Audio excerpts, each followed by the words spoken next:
We're back. Season 5, Episode 25, The Cutie Remark, Part 1.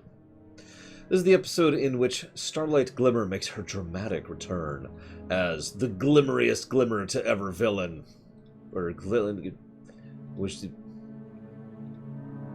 You know, only in a series like this could someone named Starlight Glimmer be a villain. Although, I mean, that's not exactly unique. But anyways... So, time travel is the worst thing in the Actually, the time travel presentation of this episode is 100% self-consistent and makes perfect sense. And I mean that sincerely. What we're seeing here is very classic Type 2 time travel. But let's build up to that. So, speaking of good writing, what was happening in Amending Fences? Do you remember that episode? It's a great episode. It's the episode in which Moondancer... it's the Moondancer episode. It's where Twilight goes back, right? Okay. What we see in that episode is how one catalyst event... You have to explain that one way out. One catalyst event can substantially change things. A shatter point, if you will. Talk about that in a minute. You remember the episode What About Discord? What About Discord was an episode where Twilight missed out on parts of the past. But, you know, if only she could time travel to the past to view those events. But that would be scary and dangerous. You know, at the beginning of this episode, there's this bit where she's giving a presentation about this sonic rain boom and how it was the one catalyst event that got them all together. That's actually brilliant. If those of you not really following along here, each one of the scenes I just mentioned has had Starlight Glimmer present. So she has actually been present for learning about what a Shatterpoint event is, learning about the very concept and existence of time travel, and the fact that it is a usable, existing thing, and is a spell, and the fact that the Sonic Rain Boom was the specific event that unified Twilight and her friends. Huh. I'll give you that one.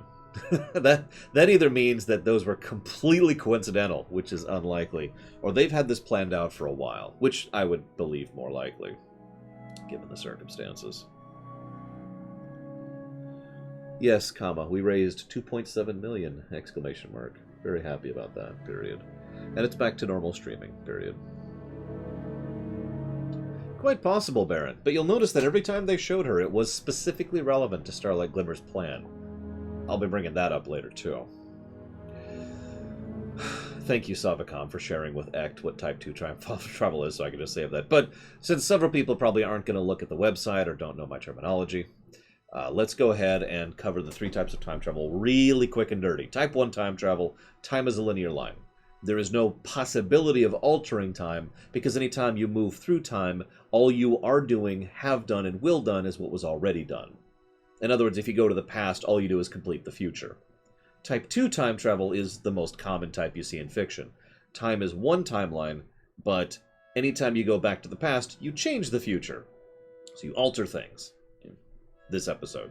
Type 3 time travel is every time you time travel, you hop onto a separate line.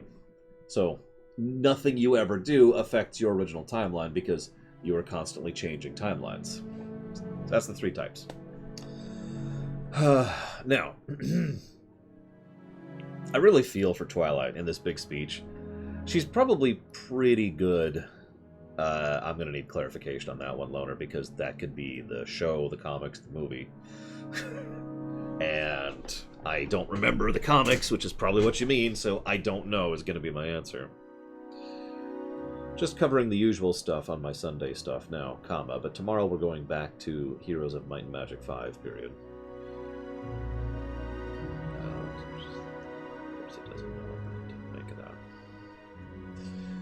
The show? I don't remember. Alright, so, I'm sorry, I don't. I watched that show, but I don't remember it well enough to tell you off the top of my head. Probably Type 2, because they're changing the singular timeline.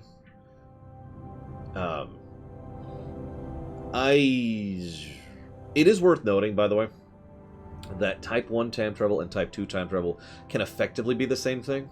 Let me explain what I mean by that, since we're already off on this topic. So in Type 1 time travel, the reason it's that is because it's either a setting thing, as in for the whole setting, that's just how time works in that setting, or it's a type of time travel thing. Some fictions have multiple methods of time traveling, and those methods can produce different results, right? Type 1 time travel, by its very nature, means that you can't change or do anything. You cannot alter the future. It doesn't exist. It doesn't happen, right? So it's gone. Because anytime you go back, all you're doing is what you already did, right? Now, you might say, well, how is Type 1 and Type 2 similar? Well, let's assume for a moment that you somehow had a third-person perspective on time, and you were able to see the time travel, the timeline, and you see someone go back, and they make some changes, but they're like, oh crap, I've got to fix it, and so they try to change things back. And so they get back to the present, and hey, everything's the same. This might seem to be them completing time, but in truth, this could be Type 2 time travel. It's such a tight-knit thing that from a first-person perspective, within the timeline, you can't tell the difference. But from a third-person perspective, outside of the timeline, you could see that the timeline was altered. It was just altered in a way that effectively had no impact and just kind of completed things. So Type 2 can seem to be Type 1, but isn't. Trust me, we could go way more down the rabbit hole on time travel than this. But let's not do that right now. Didn't even mean to get off on the topic anyways. The anchor points... So yes, they can, S.A. Ross, but I'll talk about anchor points in a minute, because again, this episode is actually pretty smart with how it presents it. Someone asks, this could be Type 3 time travel. I sure hope not, but none of the signs that usually accommodate Type 3 time travel are present, so probably not. Usually there's something pretty open and obvious that indicates that you're hopping timelines, because most fiction that uses Type 3 time travel makes that very abundantly clear. The Terminator series is the most obvious and popular example, but there's plenty other ones that do so. Star Trek being another example. You know, when you go back and you alter time by changing the birth of Kirk and all that fun stuff, then that's a new timeline, right? And now we have the Kelvin timeline, right? I agree, Blue Fox. Time travel is the kind of thing that you need to be really careful about how you implement. I tend to prefer... True, totally Scrooge. I tend to prefer Type 1, but Type 1 is by far the hardest to write. Type 3 is by far the easiest, because you don't have to keep track of anything. It involves the least work to write. It's one of the reasons I dislike it so much. Type 2 is kind of in the middle ground, go figure, because you do have to keep some attention, but still you can just change the timeline all willy-nilly, and who cares, right?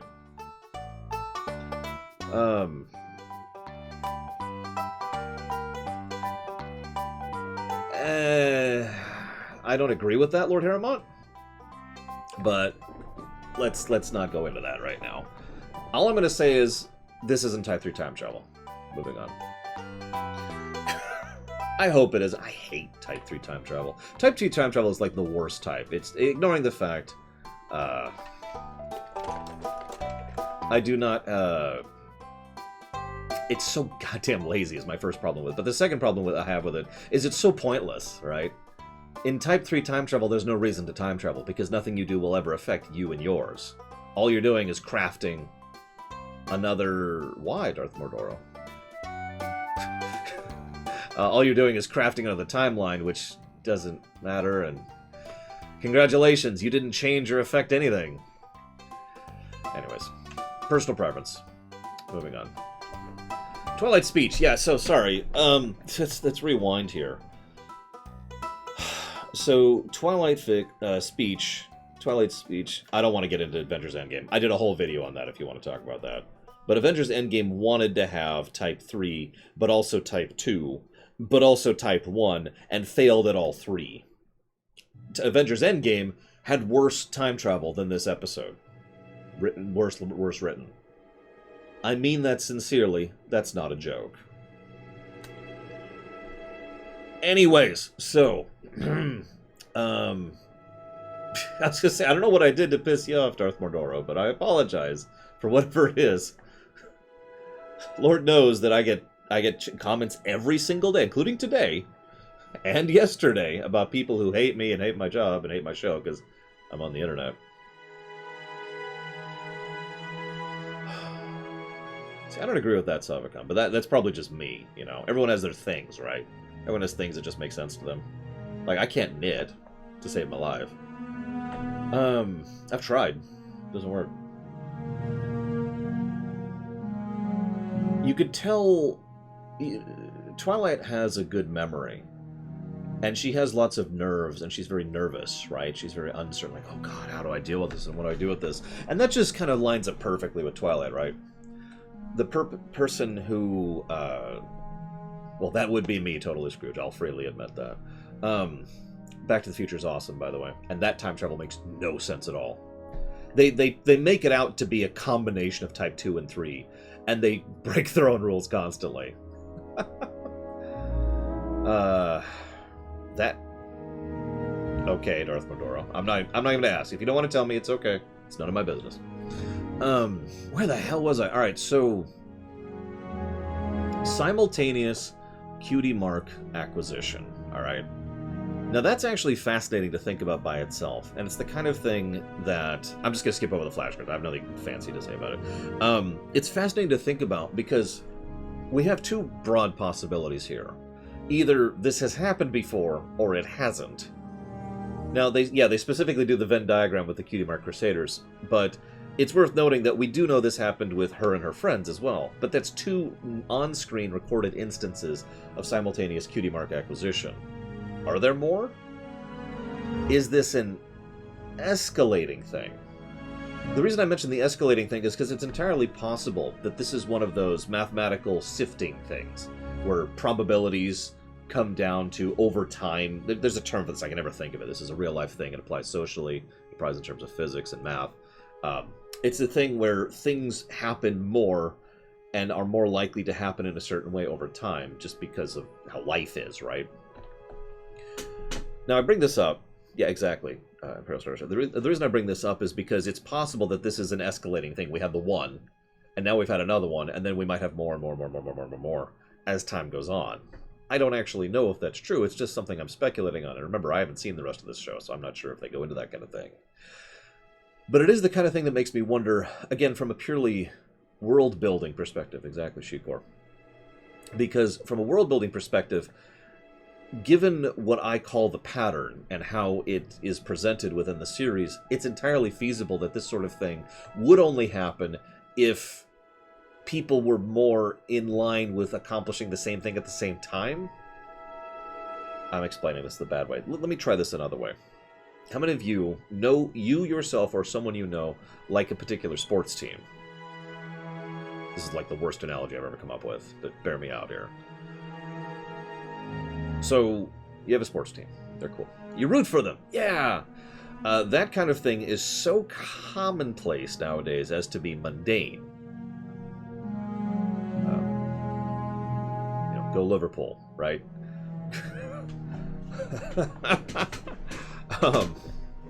So the reason I bring this up is that didn't used to be.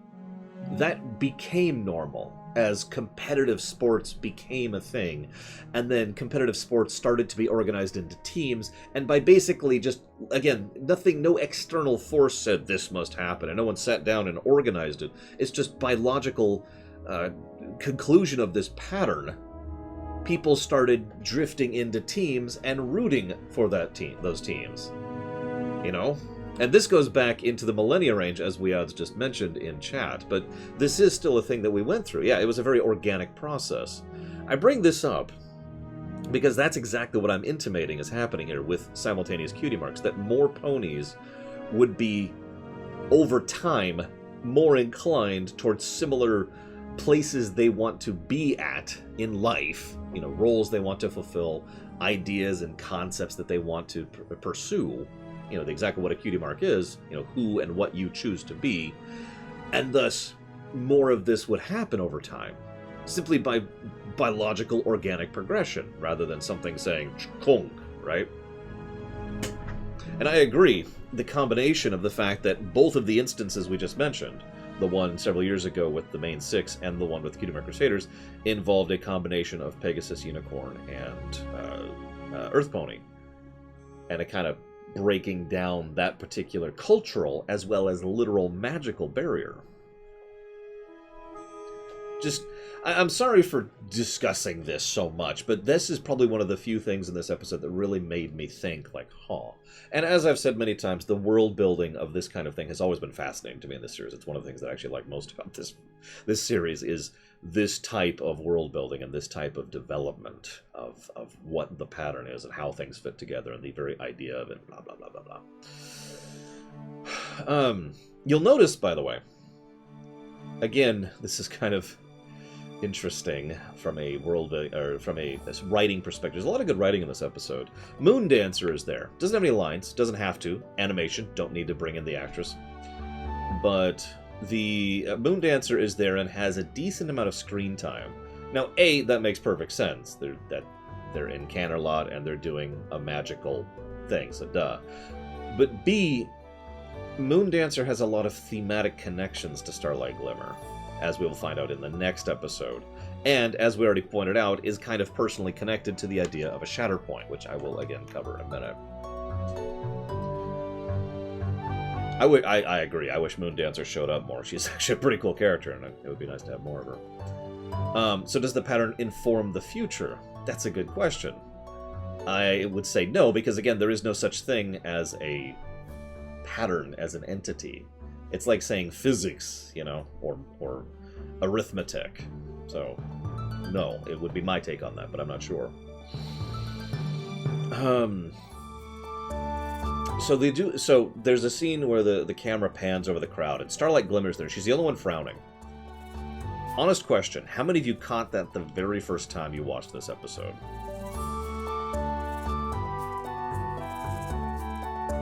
Now, you notice I'm not raising my hands. I will admit, the first time I watched this with my niece, this is, again, only the second time I've watched this episode, I didn't watch it. I didn't catch it, excuse me, I didn't catch it. Maybe it was because I was with her, and I was spending more time on her. No, she didn't catch it at all. But it was just kind of... And then they did the like, wait, did I see something moment? And I'm like, hang on, kiddo. And I rewound the episode. You know, you hit the back 10 seconds thing on Netflix and watched it again. I was like, oh, okay.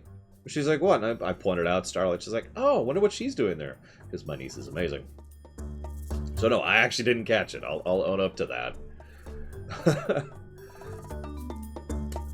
So then we have some exposition happen. Now I'm going to pause for a moment and talk about long-form fiction. Long-form fiction is the kind of thing that comes out over months or years. Comic books, video games, and television. I know, right, Act? I completely missed this. Whatever. Now, long-form fiction has a lot of problems, but one of the biggest, by far, problems is you have to decide as a creator how much credit you give your audience and how much you are willing to rehash, because you have to rehash at least a little bit. Now, I point that out. Yeah, novels are a maybe. It's just one of these days, Rothfuss is totally going to finish that series. And I guess Game of Thrones hasn't even finished yet either. Or, sorry, Sword of Fire and Ice. So, the problem is, when you're doing a deliberate long-form fiction, you tend to reference previous events. Babylon 5 is my personal favorite example of this, but this is semi-common nowadays, right? Especially across all the medias I just mentioned. So when you reference the old event, what do you do? Because you can just reference it, or you can kind of talk about it, or you can show a flashback, or you can have a new character who has the old stuff explained to them. And you see how this is a problem that has to be solved by the creative staff. They have to decide how we're going to approach, oh yeah, this thing that happened a year ago is now relevant to this episode. Now, I actually talked about this during my Babylon 5 ruminations and how much it bothered me, but as I sat and processed it, I realized that there's really no good answer there. Because even assuming someone is smart enough to be paying attention and to keep track of that, I also feel that, well, sometimes just time happens, right? Sometimes someone just wants to go, ugh, okay. Wait, who's that? Right? Like, there's no judgment here. There's no throwing shade. So it's not really about intellect, per se. It's more about how much are they going to remember? And you probably want to put at least something there. I mean, to parallels to the video game design, if you have a missile door at the very beginning of a Metroid game, and then no missile doors for, like, the whole game, and then at the very end there's a missile door all of a sudden, generally speaking, it could be considered decent game design. This is a bad example, but it could be considered good game design to have something to remind you that that's a missile door, that that's something you can interact with in that manner. Right? So you have to, and this is especially true when it comes to long-form fiction. Like, that's a bad example because that's a Metroid game's like a few hours long. What we're talking about is something that you probably watched a year ago. So, what do you do? So, anyways, the reason this is all relevant is because what happens here is, as you know, bad exposition. As Twilight explains to Spike, most of the stuff that Spike should already be entirely aware of. Shrug. So, blah, blah, blah. They explain all of the stuff from the episode that happened a year ago for the people who didn't catch that, or didn't watch it, or didn't remember it, or whatever. Spike wasn't present, but you're telling me that they never told Spike about these events over the past year.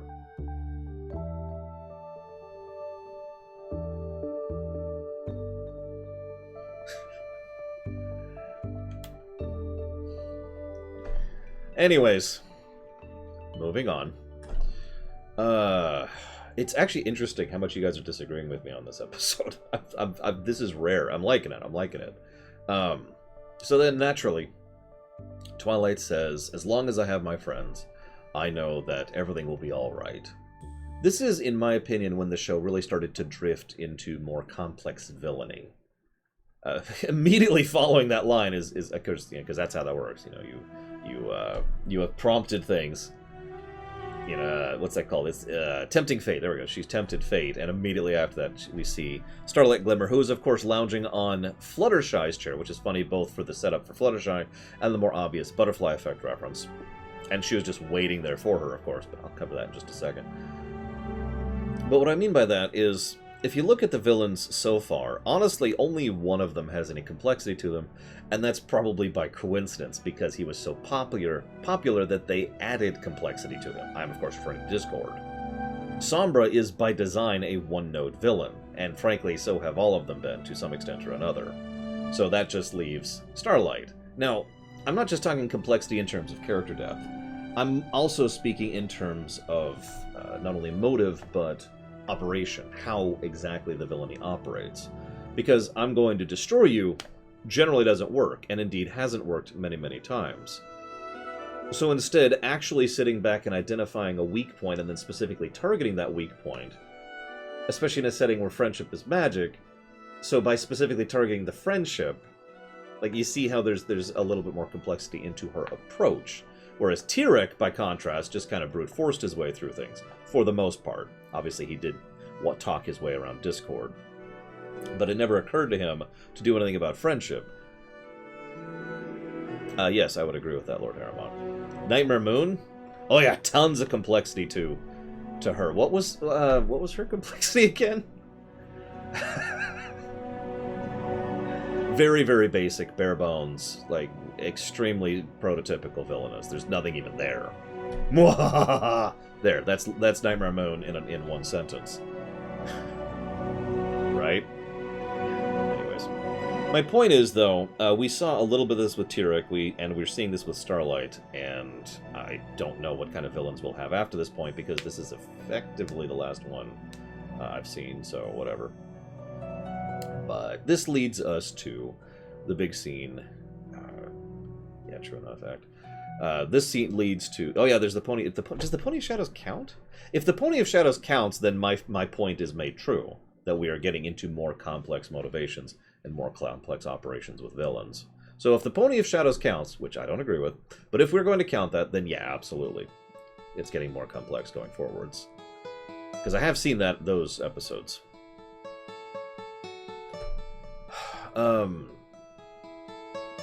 We're also going to have another Chrysalis thing, aren't we? Now that I'm thinking about it. Anyways. Really lost my train of thought here. Here's where I am on my notes. Sorry, my eyes are burning for some reason. I don't even know why. Actually, I think I do know why. So Glimmer... Starlight Glimmer goes out of her way to make sure that the note, that the spell is present, and she makes a point of discarding it like crumple, toss, in a way that absolutely will retain the thing. So obviously that is part of her revenge plan, because obviously she needs to rub it in their faces, otherwise this doesn't matter or change anything, right? This also leads to something that we have to talk about time travel-wise. So, Lord Harriman earlier mentioned that this is totally Type 3 time travel. Now let's go ahead and give the biggest piece of evidence for why this is Type 3 time travel. Because the instant that Starlight Glimmer leaves, nothing happens, even though it should have. Now, if I was writing this, I probably would have smoothed this over slightly by having the moment that she leaves through the portal, they're in the situation where they're just in the field, you know, when they first come back. And then Spike's like, oh my god, what's this? And picks up the thing, and then they get dragged back. Very minor edit is what I would have done, because that would have made it codified clear that this is Type 2 time travel, or... well, no, it would have to be Type 2. However, that being stated, there is actually another reason why this wouldn't be Type 3 time travel, and it boils down to something called the Time Traveler's Exemption Clause. Now, the Time Traveler's Exemption Clause is one of those funny little things. Someone earlier was pointing out that too many people nitpick time travel, including me. I will absolutely agree that it's something that makes sense to me, and it just clicks for me. And so it's like how I rip apart IT stuff, right? You know, having worked as a network engineer for 7 years or whatever it was. You know, I tend to dig into that kind of stuff more than other stuff because I know that, right? So I will freely admit that I too did get nitpicky about time travel. The one exception to that is the Time Traveler's Exemption Clause, which is basically a hand wave. There are ways to explain it in lore, but the Time Traveler's Exemption Clause exists so that time travel can function in fiction. For those of you who don't know what it means those who time travel are not affected by time travel. So, let me give you a hypothetical example. Let's go ahead and say that we exist within a Type 2 time travel setting in real life. And I decide to bounce back, and I kill Hitler. Oh, he's dead. And I come back to the present, and the whole future has changed. I am not. All of my memories and thoughts and perspectives are all present and are all the same from the original timeline. However, everything else has changed because nothing else had the exemption. That's why it's called the Time Traveler's Exemption Clause, because I am unaffected by the time travel I have done. Sense make? So that's Time Traveler's Exemption Clause. This can smooth over this problem here. And that problem is the fact that Twilight, who is part of the spell, and those in immediate proximity to the map, which includes Twilight, Spike, and Starlight Glimmer, all... It's okay, Tar Hunters, we got this. All would basically be immune to time travel. And yeah, Pinkie Pie probably should have been part of that as well. If obviously she is not, so... The truthful answer is this is probably just an example where they're not visually showing things perfectly, because they do that later, too. And that is my answer. I still think this is Type 2 time travel. But I think this is just a hand wave. And I'm just going to be honest about that. I'm not going to dismiss it. You know, negative to story. Plunk. Hand wave. Moving on. But that is my take on it, personally. It's either Type 3, Type 2 with a caveat that it doesn't properly follow, which is bleh, or they didn't think about it. The they didn't think about it thing almost bothers me, because the rest of the time travel makes perfect sense, but I'll get to that in just a second. Anyways.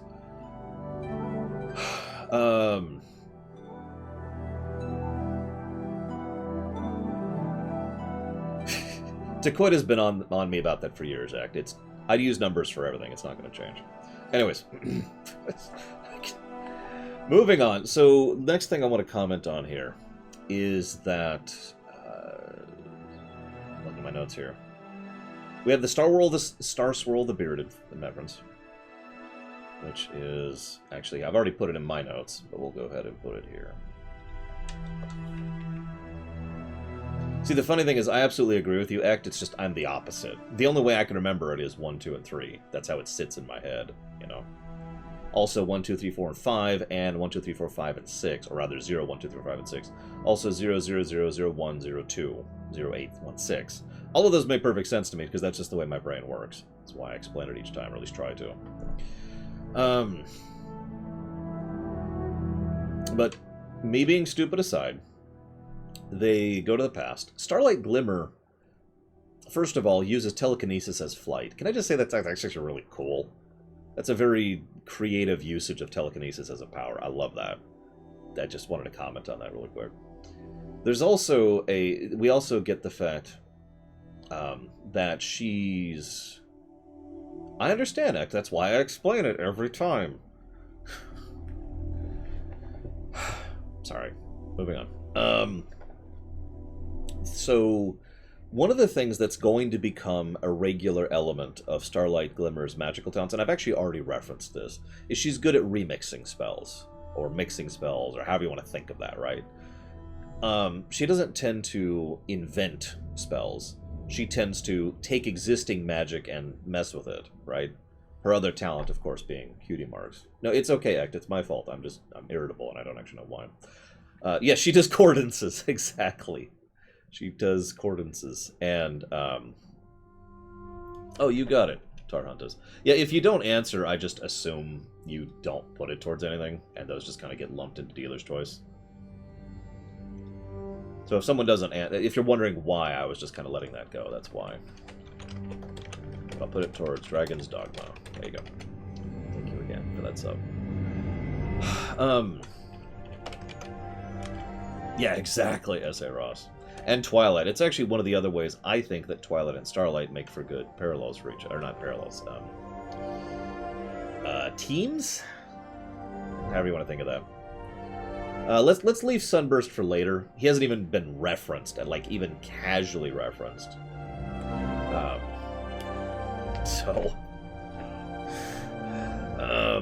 Foils, that's a good word. Foils.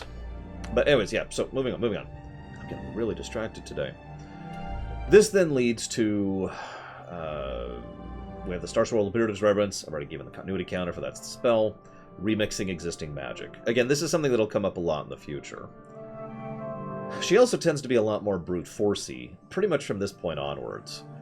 I'm pretty sure that's more or less a total recon, because the way she was presented in her first 2 episodes was far more about clever rethinking and reworking through a situation, and as opposed to from now onward, at least by memory, where she will be a lot more brute force in her methods. That doesn't bother me that much, because the same thing could be said for Discord, who arguably wasn't really Discord in his first episode. It wasn't until later that they started turning him into Discord. Just wanted to mention that very briefly. They go in the past. Big moment, right? Spike actually has to remind Twilight not to save Fluttershy. I thought that was a nice touch. Spike's like, no, stay back. We need to not mess with the time.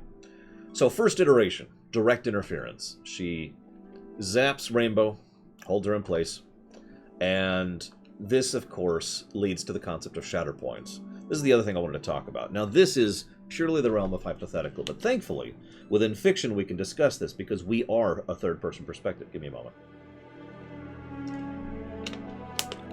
You remember how I mentioned that if you were outside... That's true, Lord Aramon. If you were outside of time, you could observe the difference between Type 2 time travel and Type 1 time travel?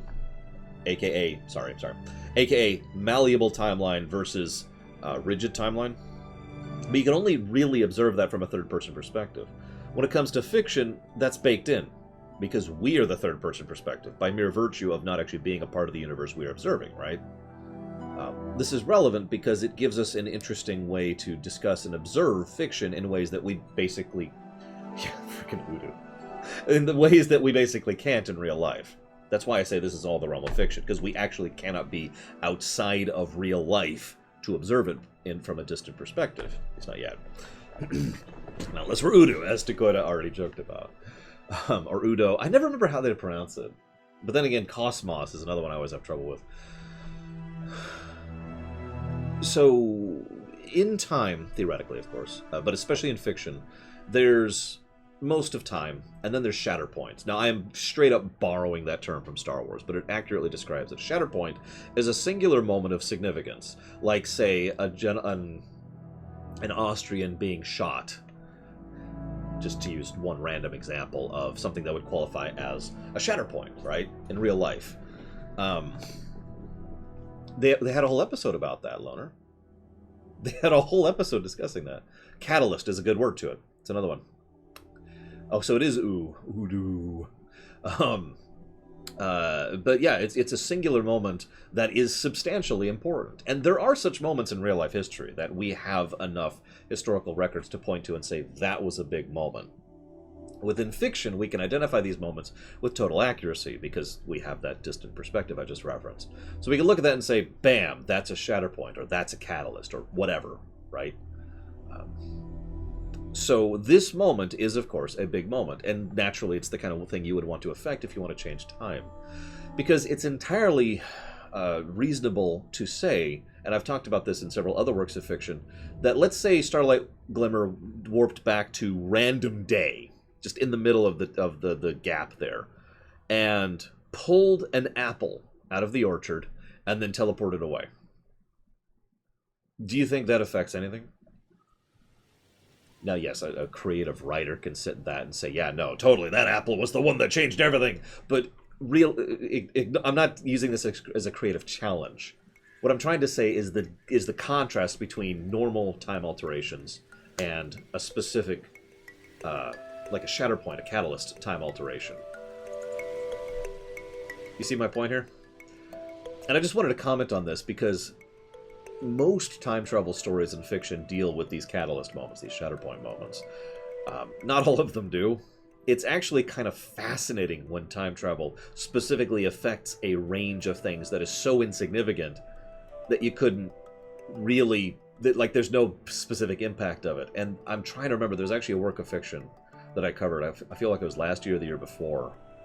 No, 2019 was over a year ago, wasn't it? Which had this exact thing, where the distance and the specific type of time travel was so far distant that it doesn't do anything, right? It changed nothing. Even though they were going back and altering the timeline, it wasn't at a catalyst moment, and so it didn't matter, right? Yeah, tell me about it, Act. God, tell me about it. It's still a long year. Like, I don't know how many of you watching the news for last week. Sorry, I don't want to bring that up. Let's leave that at the door. This is Positivity Hour. Yeah, Back to the Future liked to jump onto Shatterpoints. It was one of the crux points of the Back to the Future trilogy, was bouncing back and forth between Shatterpoints and ignoring kind of the in-between stuff. Because of course it did, right? So, duh, right? Anyway, sorry, I wanted to just discuss that because it's not something that we discuss all that often in fiction, and MLP just likes to cover all sorts of things, so here we go. But yes, next thing I wanted to mention is Starlight Glimmer embracing the villainous thing. Actually, I don't want to talk about that yet. Let's come back to that. Hey, a pack of 12 ninjas, thank you for your presence as always. Yes, it's December 41st, you're right. Thanks, 2020, for the year that never stops giving. Just let me come back to it, S.A. Ross. It's the next thing I want to talk about. But first I want to talk about Future 1. This is the somber future. Now, so there's no castle, because of course there isn't. It never grew from the tree, because they never... Blah, blah, blah, blah, blah, blah. So, duh. There's a nice little tidbit. It's when a pack of 12 ninjas probably means Halo Wars 2. I just want to be clear about that because, okay, that's because we've already run Halo Wars, and I wanted to make sure you were aware of that. I will jot that down for Halo Wars 2. Give me 1 second. Pack of 12 ninjas. Dude, if I could have a pack of ninjas in Halo Wars, I would just Shrek whatever's in my way. I'm just saying. Thank you for the sub, as always. Much appreciated. So, yeah, fuck. The question file. We're talking about the episode, Baron. There's a lot to unpack here, okay? So, obviously the map is red. Duh, anyone can notice that immediately. But the other thing that makes me kind of go, is there's black crystals throughout it. That's the subtle point. The red point is the obvious point. Spartans. I don't know, man. But yeah, the crystals, I'll freely admit, I didn't notice the crystals until this watch through. And obviously I'm paying attention because, you know, analysis mode, discussion, notes. And I'm like, oh my god, that is covered in black crystals. That's horrible. They even reference it in a single line of dialogue. The Crystal Empire is over a quarter of the map or something like that. This is once again why I love the map, by the way. This is creative usage of artifact design. This single thing is now a GM storytelling tool dynamo. Actually, the Skull on the Mountain was there earlier. I noticed that. It was already present. Because that's the... I don't know what it is, but it was there present. But anyways,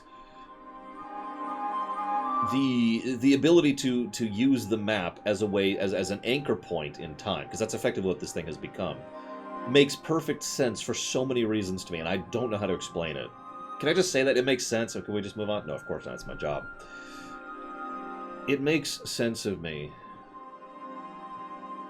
that Mr. Red would message me in private rather than just ask something outright to completely derail my thought process here. It makes sense to me that something that is a natural, organic byproduct of the process. See you around, back to 12 minutes. Good one. Have a good one, man. And would have that kind of connection to the very nature of how individuals connect and interact with each other, right? Would be able to sustain itself despite time travel, despite the fact that it is effectively ripped from its existence. However, in the interest of fairness, if this is Type 3 time travel, then nothing needs to actually be explained here. Hi, Janine, what are you doing here? Because, sorry, hi, Chris Mama. Sorry, I shouldn't say that. I just blurted that out there. Because if it's Type 3 time travel, then it's just an object that's hopping between timelines, and again, it's lazy, it's whatever, so we've moved on. Sorry, I don't mean to be so dismissive, it's just I really hate Type 3 time travel, but at least when it's done badly. And that would really destroy this episode for me, if that was true. But it could explain why it's just hopping through timelines just like they are. So it's like, okay. The town, Spike and Twilight kind of process things. What happens immediately after this is a scene, a good example of Type 3?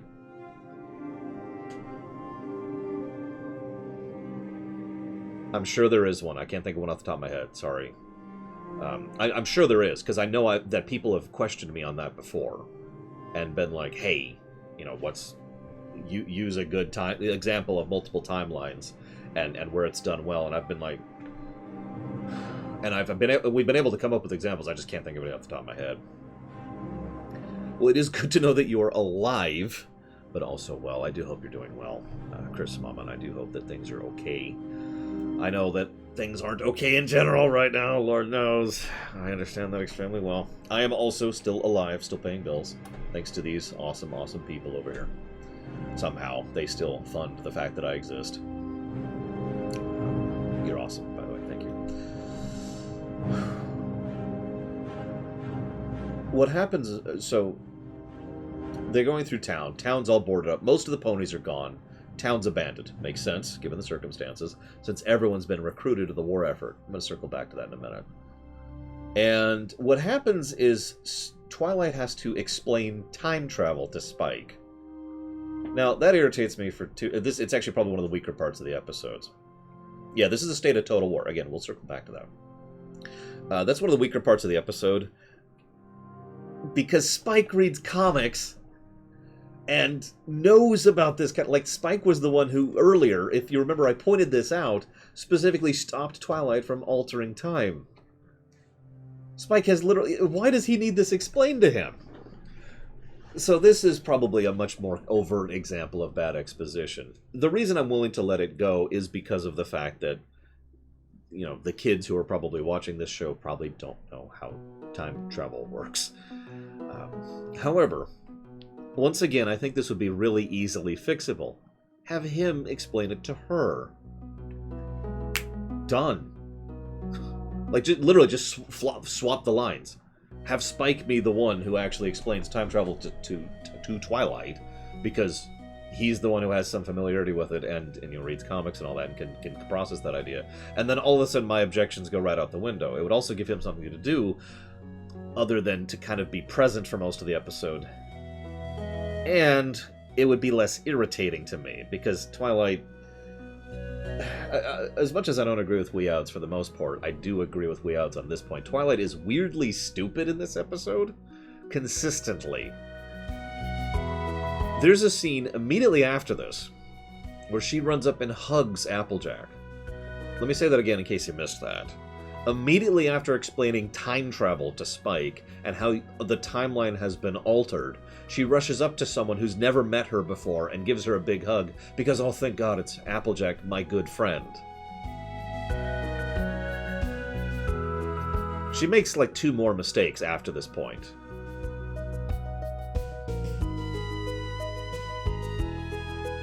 I actually agree with Weout's idea, though. If Twilight and Spike had talked it out together and just kind of puzzled it together, that would actually work better. That's an even better idea. I'm with that.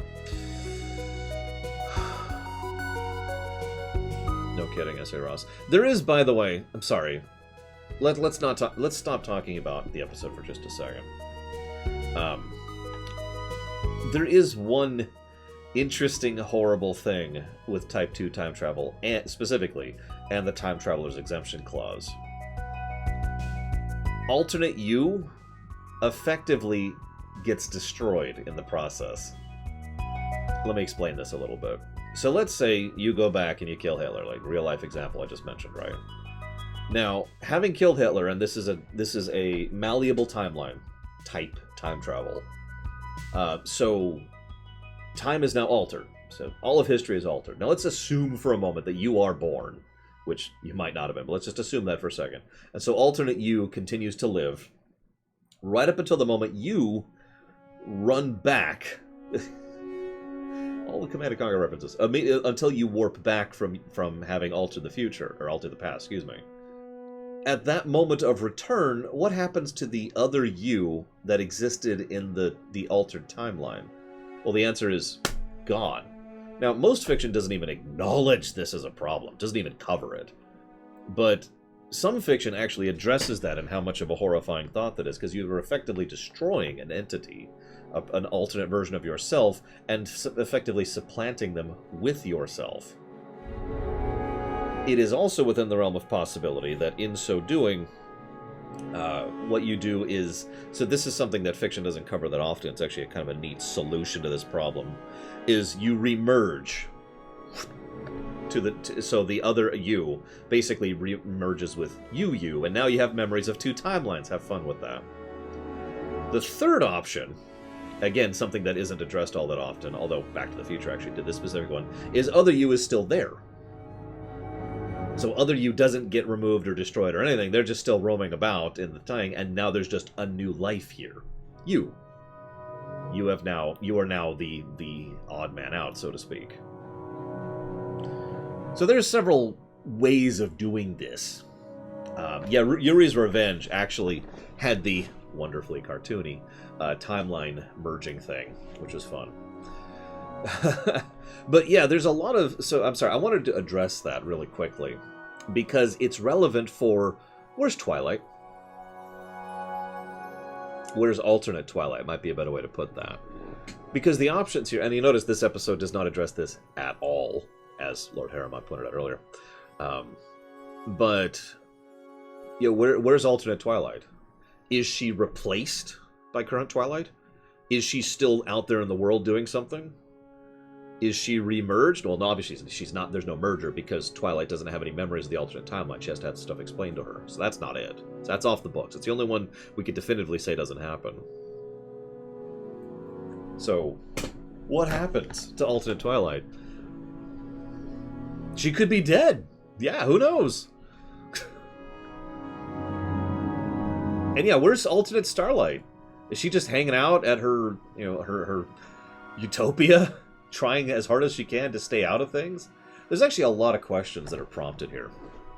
Oh, now that's an interesting one. S.A. Ross says, is Luna still in the moon? I think she is. You'll notice that in all the battle scenes, Luna isn't present at all. Not even a reference. But Celestia is.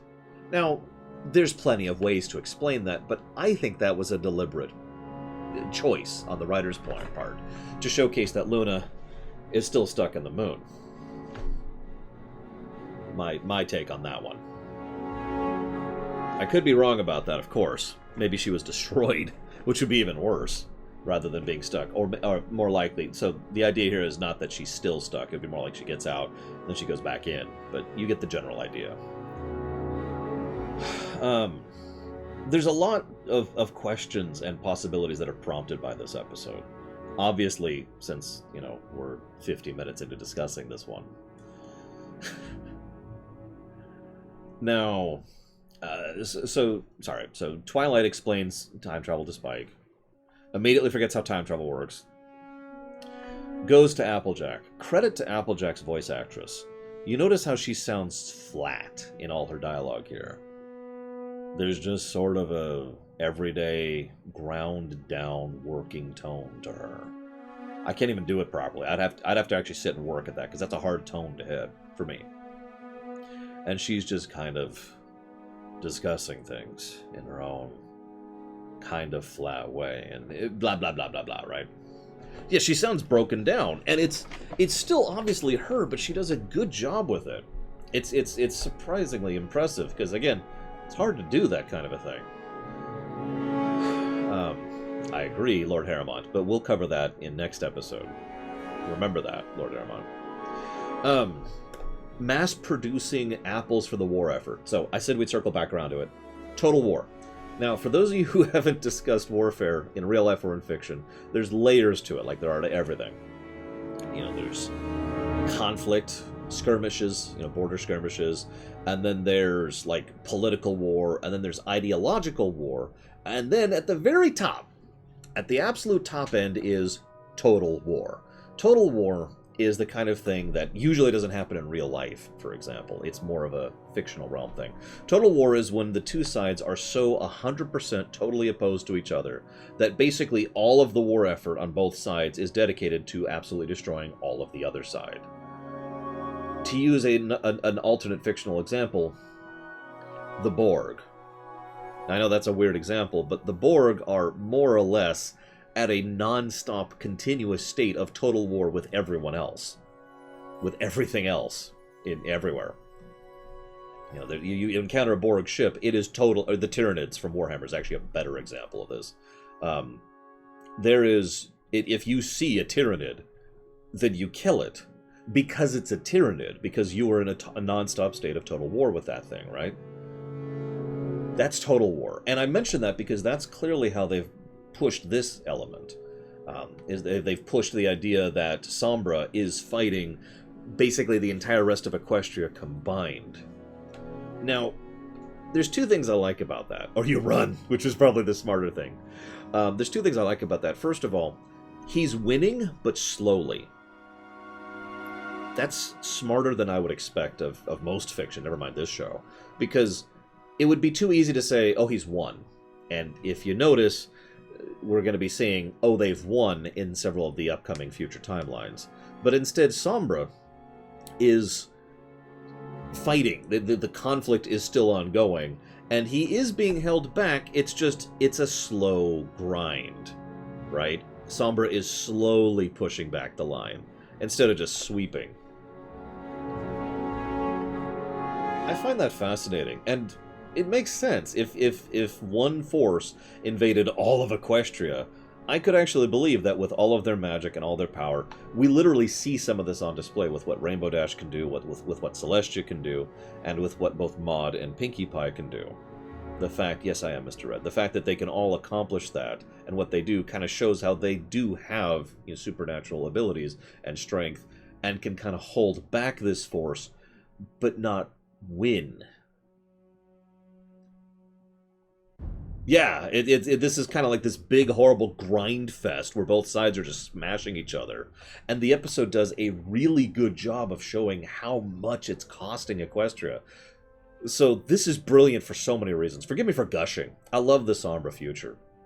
And not that I want it, it's surprisingly well designed. Because yeah, all Sombra needs to do is keep up his current pace. If he just keeps holding up, eventually he will win via attrition. They will run out, possibly before he runs out, and then he will be able to finish the push, and that will be the end of it.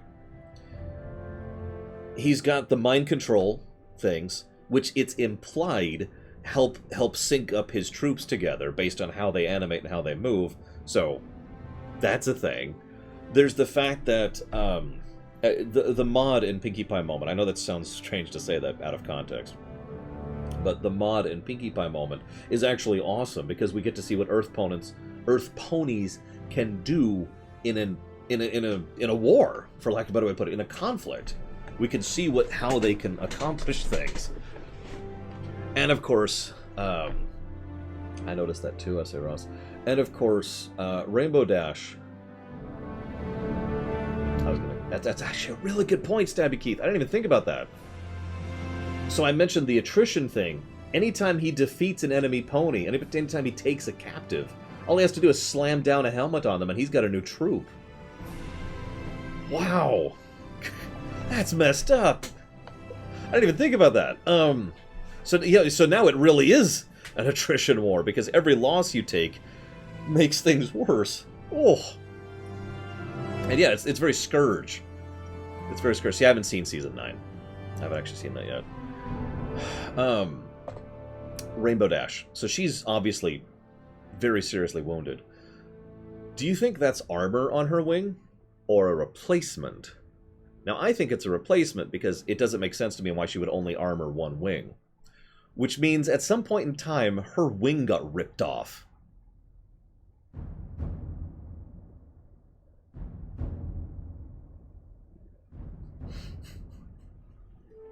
And again, and yeah, along with her ear. And if you think about it, this is why I love this episode so much, because they don't really highlight the moment. They don't like just stop the episode to point this stuff out. It's just there. And it's like, oh.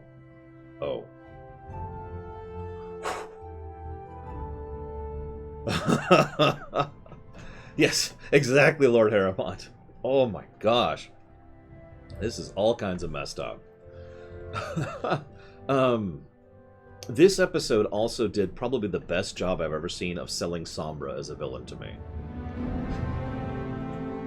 Because we see the kind of threat someone paralleled him to Sauron earlier in chat, and I agree. I mean, he is in many ways that kind of classical archetypal villain. One dimension, he's evil. But it's and they said this in chat too, and it's something I said when I was previously describing it. He's a environmental villain. He's a force of nature villain, right? Rather than being an individual with complexities and force of nature, thank you, with complexities and personalities and motives, it's just a hurricane which is slowly advancing upon you. And it was you, Ek, thank you. There's a power to that, narratively speaking. And I do tend to use Sauron as my perfect example of that. But there are several examples of that type of villain. In fact, I just mentioned one earlier, the Borg.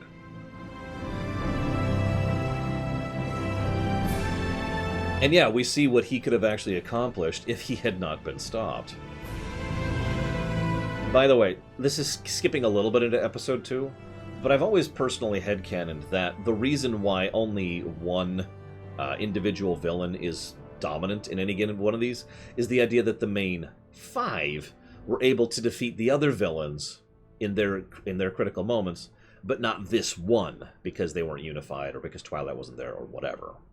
And so, in this particular timeline, they stopped, this or this or this, but they didn't stop Sombra. And in the next one, they didn't stop her, etc., etc. You get the idea. That's headcanon. Don't know.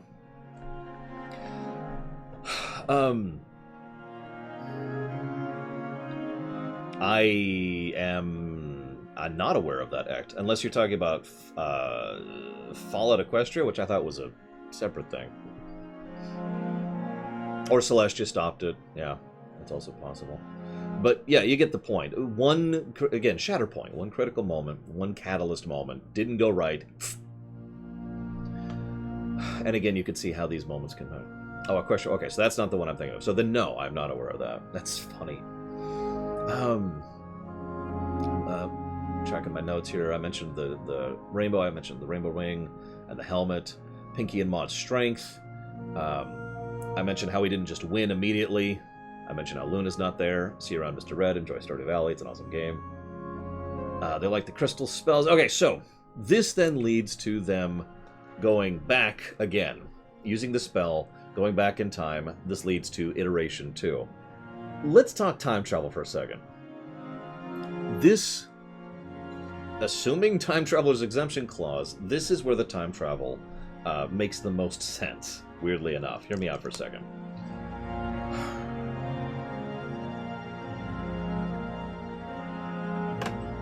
Can you see this? Get some good shopping. I have to get shopping, grocery shopping later done too. And I'm glad you're doing well. I'm really glad you're doing well. That is awesome. I will share with Pax and Gary. This is a back scratcher. I like to use this when it comes to discussing time travel because it's a linear thing. So, there we go. This is Starlight, okay? Just bear with me. I know this is terrible, but I didn't prep props, so. This is Twilight, that's Starlight. You with me? So, initial time travel happens. They both go back here, and they start moving forwards just a little bit in time. I know you probably can't even see this.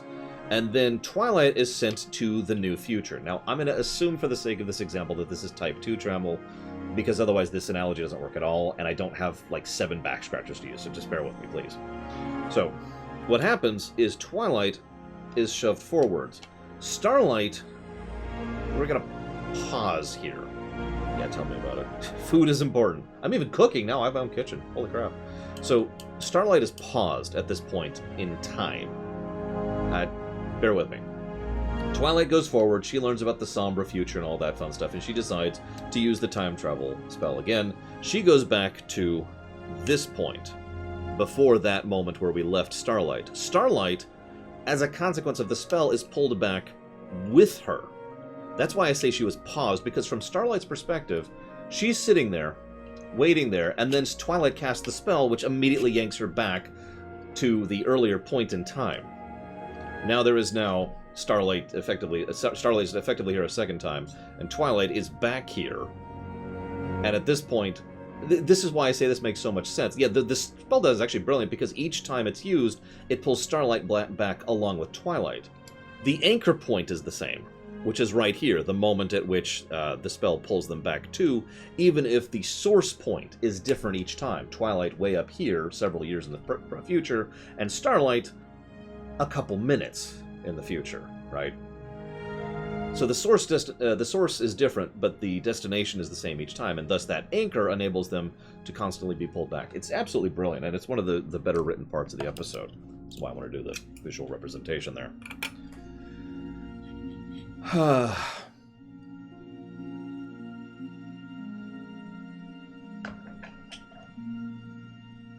Oh, right. Imperial Star Destroyer points out another thing. That's the other reason I find this fantastic. Because the other reason this is fantastic is Starlight is ignorant. Now, I don't mean that as an insult. I mean that as a statement of fact. Ignorant, lacking knowledge. From Starlight's perspective, okay? Follow me here. Starlight... Get this out again. Starlight casts the initial spell. She goes back over here. And then she's like, ah, ha, ha, I will defeat you. And then Twilight goes off. And then what happens is Twilight goes to the future, and then immediately Starlight is yanked right back. And so now Twilight's there again. And then so we now see what she sees, which is that second thing. Yeah, she doesn't know anything that Twilight's seeing or anything that we're seeing. Because her perspective is just... And... spoilers for the next episode, this just didn't happen over and over until finally Twilight drags her back, and Starlight is finally dragged back over here, at which point she finally witnesses what the consequences of her actions are. Now that's important, because because being ignorant is one of her biggest faults, I'll agree, but also I would argue this is what makes her redeemable, which is something we'll cover next episode. She is causing catastrophic damage in ignorance, not out of malice. Now, she is still malevolent, but not on this scale and not to these effects. She does not want to cause this to happen. She wants this to happen. Anyways, we'll cover more of that next episode. So, she gets warped back. And this is when she really goes into her villainous speech. Now, there's a nice little moment here. Yeah, exactly, Lord Emma. She did want to cause Twilight to suffer. To be clear, she wanted Twilight to suffer. She didn't want to cause the apocalypse. That is a key distinction. There's a difference between pickpocketing someone and setting off nukes across a country. I'm sorry, I do believe in variance in gradient. So, she puts him in this thing, and she gives this great monologue. What's funny, though, is she is so distracted by her ranting that she misses the fact that they have slipped out of her sight. And that's just kind of a funny moment, like, whatever. And then she goes back down around. But that's fully in character for her, isn't it? She was so fixated on how angry she felt and how much she just wanted to rant about it that she didn't even notice that the person she was ranting to was no longer present. It was just... Yeah, she tunnel visions hard, which is very Starlight. That's going to keep being Starlight in the future, too, even after she becomes redeemed. So, again, very in character. She's super tunnel vision-y.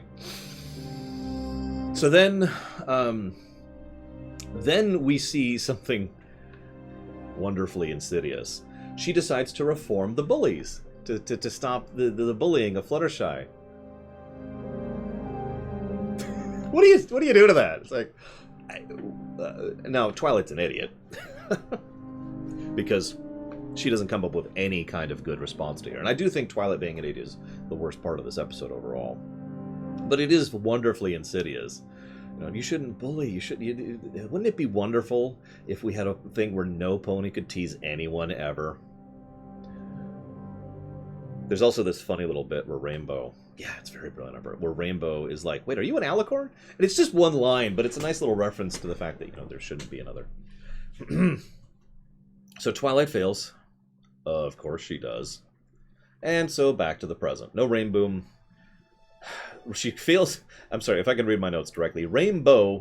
She fails to convince Rainbow to Rain Boom, so Rain doesn't, and back to the present they go. One more point here. Yeah, WoW is actually a good example of that, Lord Harriman, because they use the exact same Shatterpoint concept there. So we know, I forgot to mention this earlier, the map is connected to everything it's connected to. That sounds so stupid to say that, but my point is, the map is constructed of Equestria's harmonic frequency, basically, right? You know, that frequency of harmony and friendship and blah, blah, blah, blah, blah. So that means it can travel in place, not just in time. This is why they're able to warp from Ponyville over to Cloudsdale and back. The reason I point this out is because the exit point doesn't have to be in the same location. It just has to be at the same time. Now, so that's one possibility, is that it warps them out, in and out, and then it moves them the second time out when they go to the middle of the forest. The other possibility is that that forest has gone completely out of control with no ponies to control it and keep it in check, and the Everfree Forest has completely enveloped what used to be Ponyville. I like that interpretation better, personally, because not only is that more horrifying, but it also makes more sense to me. We actually did see, and someone references in chat, forgive me, in the first Bad Future, we saw that the terrain was worse because ponies weren't maintaining the environment, which, remember, they have to do. They have a controlled environment, which means that they, you know, weren't, because again, total war. So all their efforts were devoted towards the war effort. So less control of the environment. Everything was just kind of bad. That's true, Lord Harriman. So I don't know. Food for thought. It's either that or it just moves them in position. It's one of the, because that is the easy answer, because we know it can also move people in location, not just time. And with that, dun dun dun, the episode ends, and we'll go ahead and chop off here.